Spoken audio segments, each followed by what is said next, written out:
we wanted to build something. So that was a middle class mindset. When I joined a company called Nearby.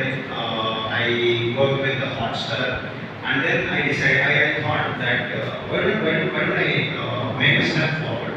Why don't I choose entrepreneurship? Because this is where the real freedom is. This is where we can really solve the problems. We'll be solving the problems that we see in the society rather than solving problems for the others.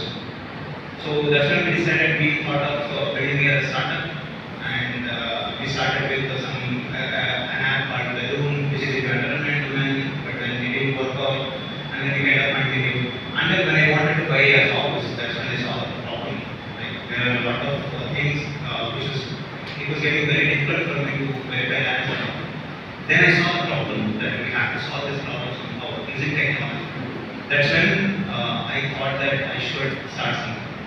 Okay. Now, the moment you have said this is a second time founder, that means you have failed, right? Yes, I have failed founder. So, can you have your failing lessons for entrepreneurs so that they should not repeat those failing attempts? Yes. So guys, there are a lot of things. Okay, one has to look at before starting something, but it doesn't stop you from doing what you want to do. If you are really passionate about any problem, you should start. You should go ahead and you should start. The world will help you out. You just need to start. Starting is the problem, which is like it is a 10-meter high step. Starting. Once you start it, then it will be a breeze. It will be very easy to go ahead.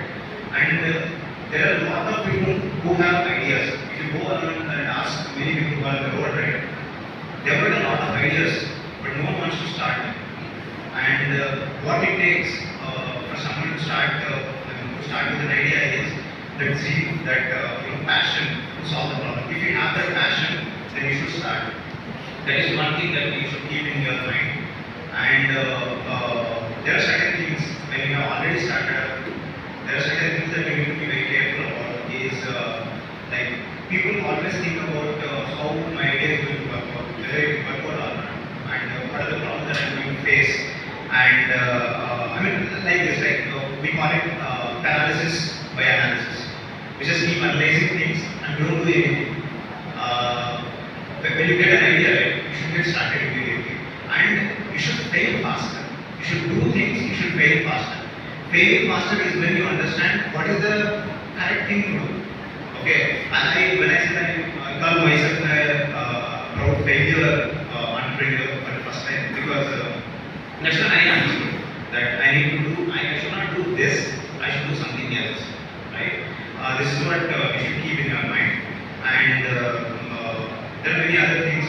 Don't think that unless you get funding, you won't be able to succeed. It's not that. You should go bootstrap way.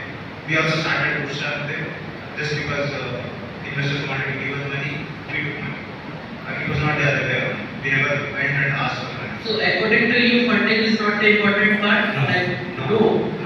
Okay. I mean, funding is the important part when you want to scale up, right? But when you want to get started, don't think about the funding.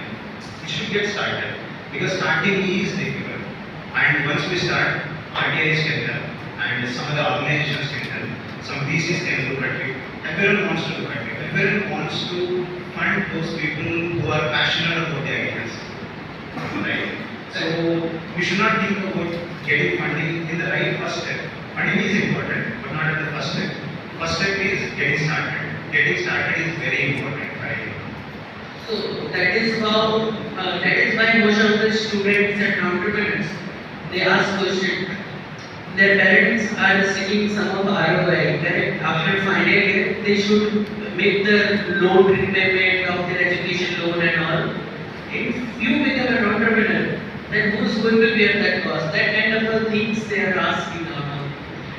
That is when you are fresh out of college, right?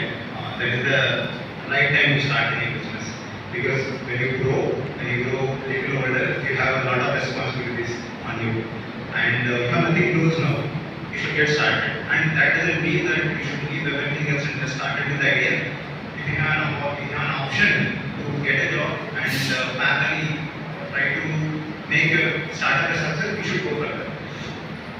Okay. So last my question. Any top 3 recommendation